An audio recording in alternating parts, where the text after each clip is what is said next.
Implants Introduction and History. Today I will introduce the implant components and the history of implant development. Before we started to introduce today's topic, I want to introduce two people first.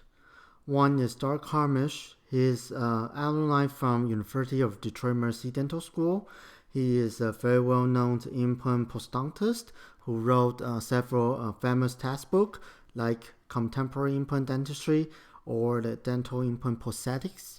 If you are interested in the implant prosthetic or implant histories, his textbook is very easy to read through. The second one I want to introduce is Dr. Branemark. Actually, he is an orthopedist, not a dentist.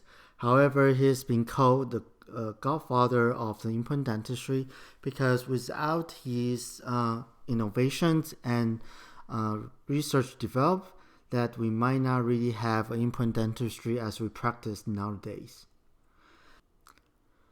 When we look back to the history, when the people lost the tooth, they started to think about what they can use to replace the missing tooth. So back to 700s before the Common Eras, that the people already starting to use the animal tooth or those like shells items try to replace as the dentures.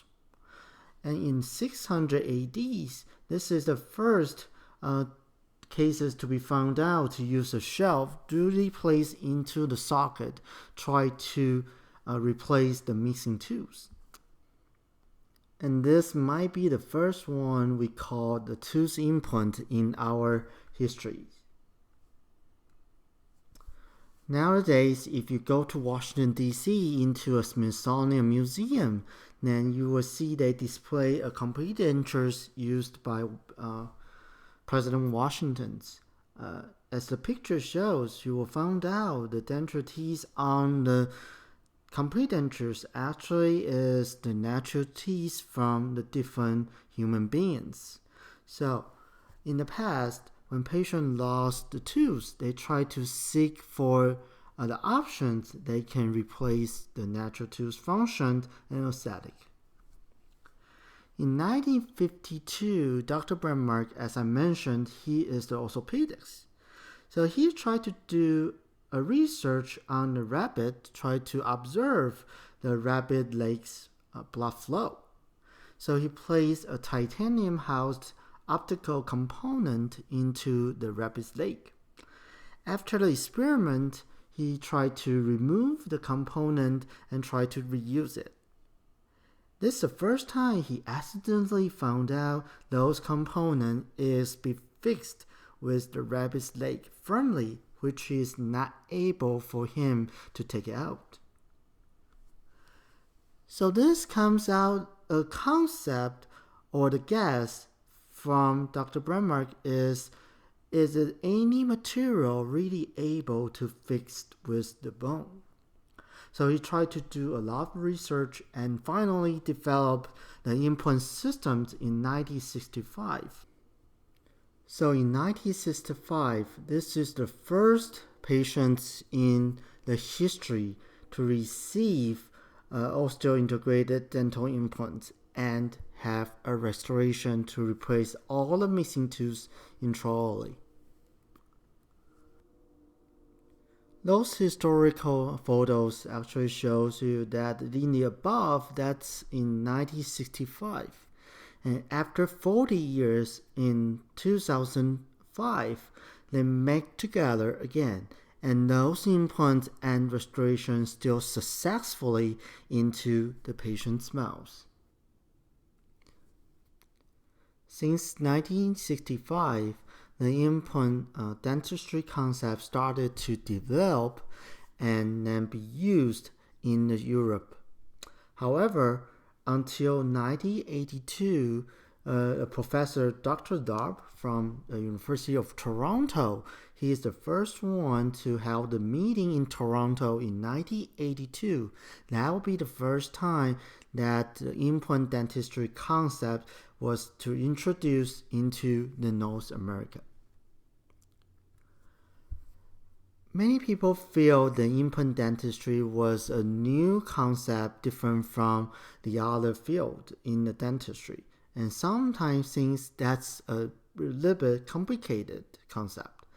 However, if we look on the history, we know that Branemark is from Sweden. On the pictures, you can see a national flag of Sweden. I don't know if that will remind you of big famous companies also can be seen in the States. That's right, it's IKEA. So if you look on the IKEA stuff, you'll find out they sell a lot of drills and the nails which we can have you to make the furniture or put a hole over the wall. Those components actually is very similar like what we used in the implant dentistry for the surgical area. So those concepts actually is not fully new. They made the mechanical items actually is from the industrial field. When we look on the implant, we have to know why we want to develop or use the implants. When we have a natural tooth, if the tooth was fractured or have a severe caries and be determined it is not restorable, now we were gonna remove the tooth. In the past, we only have two options to replace this missing area. One is to do a bridge, the second is to do a partial. So finally, we have an implant. The implant's restoration actually is included several components try to replace the root and the crown. So if we look on this cross sections, we can see when we call implants, actually they will come out three different components. First is implant or implant bodies. That will be tried to resemble as the root. On top of the implant, then we will place the abutment. The abutment just very similar like when you prep the tooth, those abutment tooth area will be replaced by this metal abutment component. And finally, we put the crown on top of it. Those crowns will try to mimic the clinical crown's part. So that's how we used to call the implant single restorations, included three different components.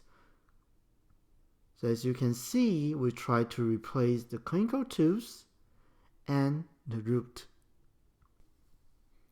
However, sometimes we will still hear the first beginner to complain about they are not easy to recognize the implant component.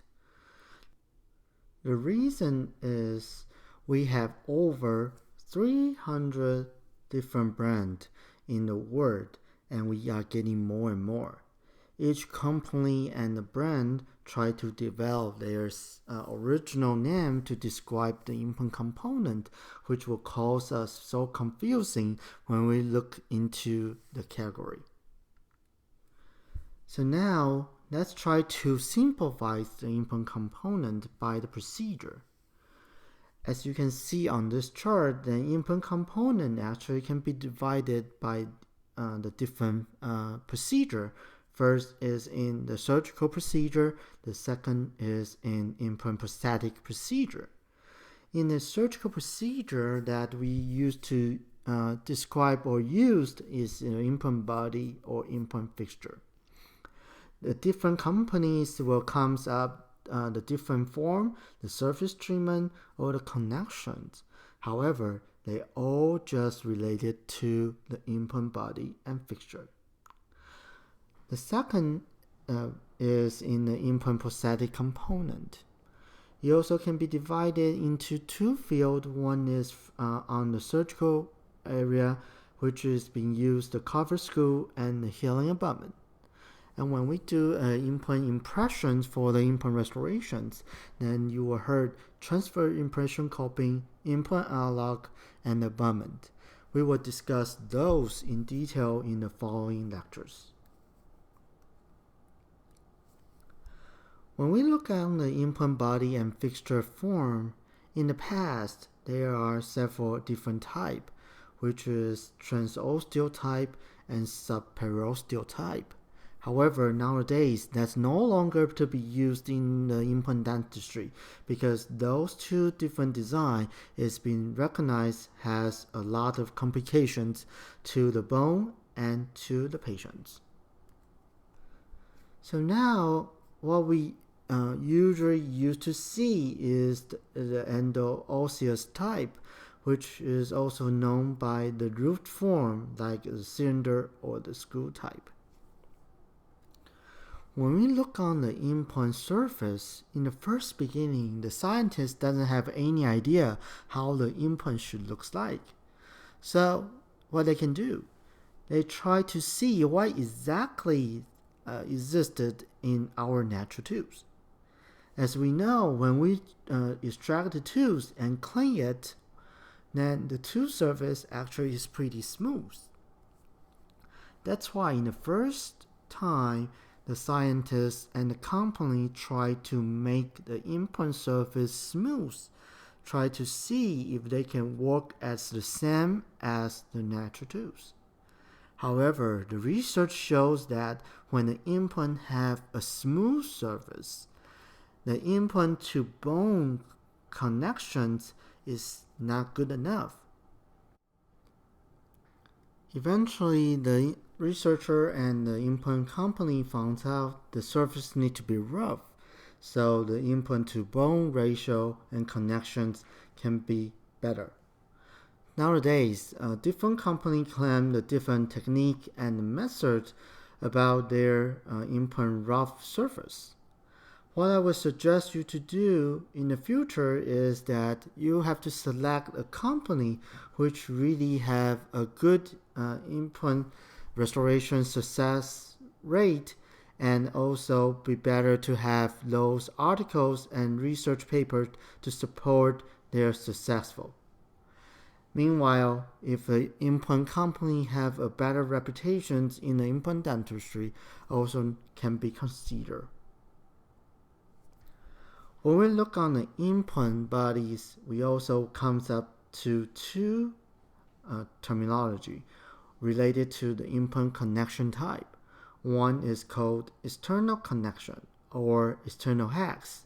The second is talk about internal connection or internal hex. So what's the difference between those two implant connection type? External connection actually is talk about a connection features are extended superior to the coronal portion of the implant. So meanwhile, the internal connection means the connection features are extended inferior to the coronal portion of the implants. So why we need to develop two different connection type? Because research really shows that in the force distributions, the external connection and internal connection have different performance. When the researcher do the final element studies, as you can see on those three different pictures, that it shows that the internal hex has more force around the implant neck, and the internal hex has less force distributed around the neck. So finally, we found out the internal connections has more benefit to the external connections, which is included the last screw loosening, more precise implant abutment interface, or easily to have abutment connection. The most important is that the internal connection has a better force distribution, which causes less force around the neck, which will prevent the bone resorption after the implant placement. While you look into the implant internal connections type, that will have several terminology will easy to confuse you. So when we talk about the implant size, you have to be able to recognize, are we using the implant platform or the implant diameter or implant width as our descriptions. As you can see, the implant diameters and the width is the total width of the implant bodies, and the internal connection type because the internal hex was into the implant. So the implant platform used to be less than the implant diameter and width.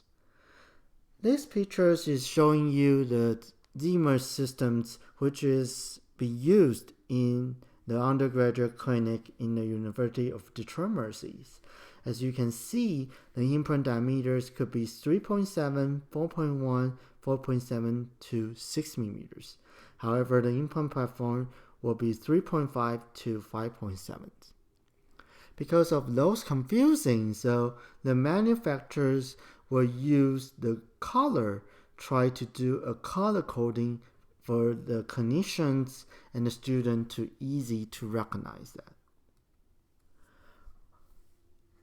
Also, when you look into a category, you will find out even the implant platform width is the same, the implant diameter may be different. So that'll be very important for you when you read through the surgeon note. You have to figure out what exactly the implant body and diameter they are used to place the implant, because they will affect you to order the right component to fit with the diameter of the implants. In the following, I will introduce you some terminologies which will be usually to be used in the implant surgical procedure. The first term I want to introduce is two-stage implantations. As you can see, the picture shows on the picture 1 is that is a missing tooth area. So the surgeon will open the flap, drill a hole, and then place an implant as the picture 2 shows. And on top of it, they will put a cover screw. This is what we call the stage 1. Now in stage 1, the surgeon just to place an implant and put the soft tissue back and wait until the implant really fits with the bone, and then to do a second stage. The second stage, as you can see on picture 5, they will reopen the field and try to put the healing abutment.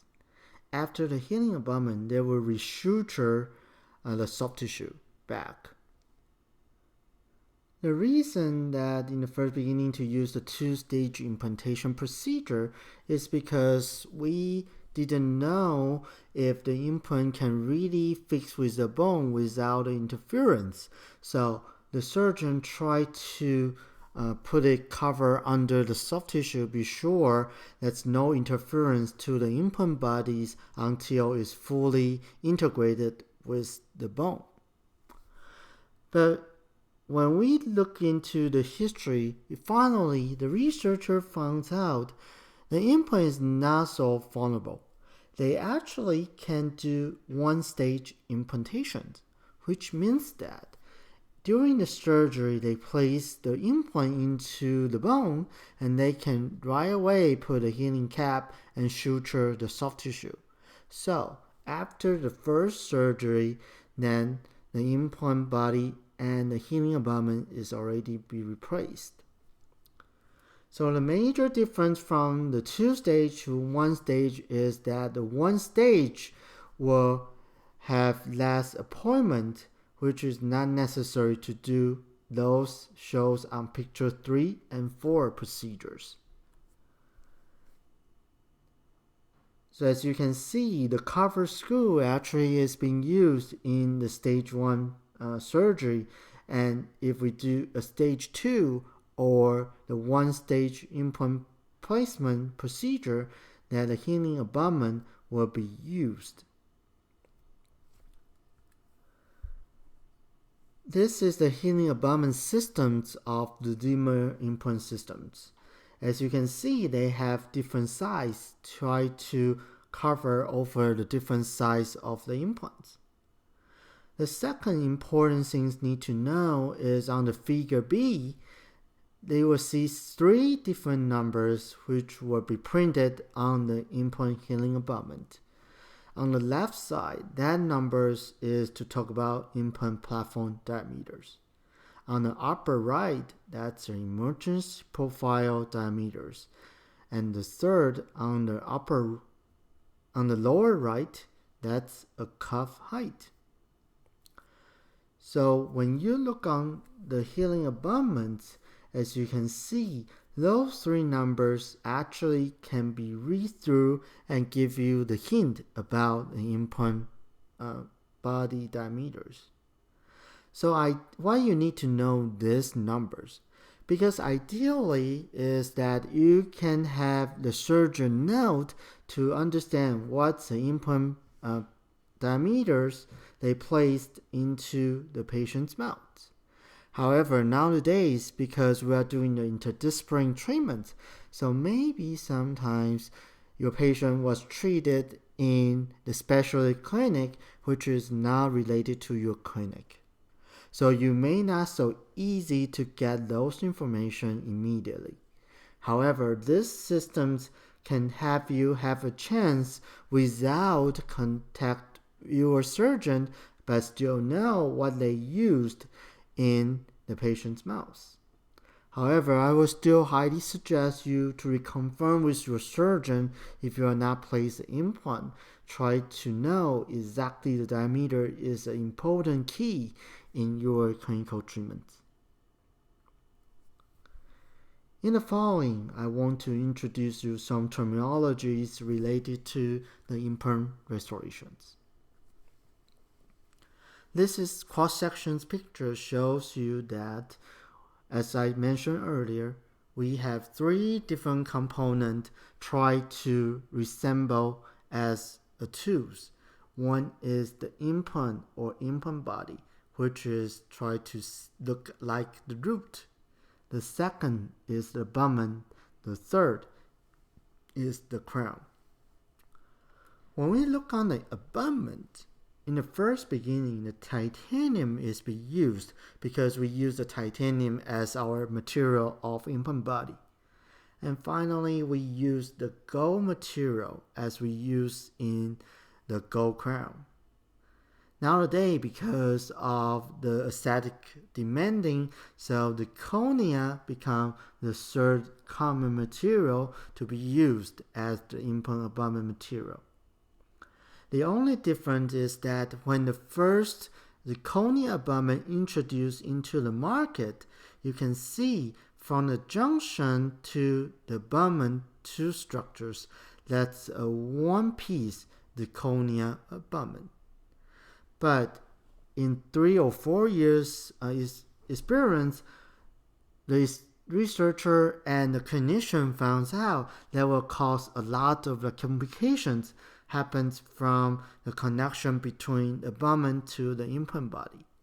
So finally, we do some modification, try to make the connections still be used, the titanium or the gold material, and on top of it, use a cornea material. So that's what we use nowadays in the clinic for the implant abutment material. In the last few slides, I want to introduce you those options could be used as implant restoration in the fixed or removable prosthetic field. So first is the implant single crown. So when we talk about the implant single crown, as you can see, it could be cement retain or screw retain. Those two options difference will be discussed in another lectures in the futures.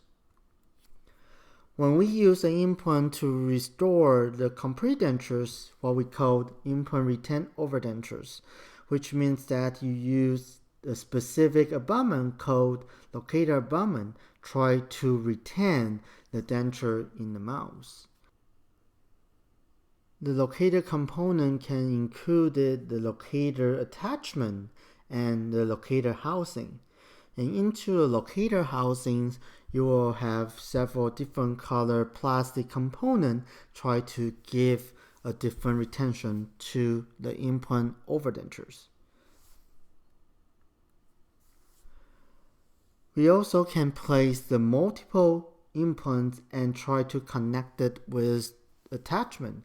Finally, to give the implant supported dentures, that means that more forces can be distributed to the implants, not to the tissue. In the fixed options, that will also come into the implant supported fixed complete dentures. Means that on top of it, that complete dentures can be fixed with the multiple implant component in the mouth. So on top of it, that will be considered as a fixed options.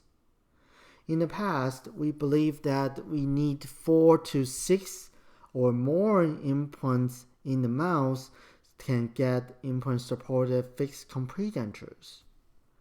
However, before 10 to 15 years ago, then the all-on-4 concept started to be developed to say we may just need 4 implants in the mouth for the single arch to replace a full edentulous ridge. So those different choices were depending on how your patient's health conditions and what's the restoration options you want to provide it to your patients.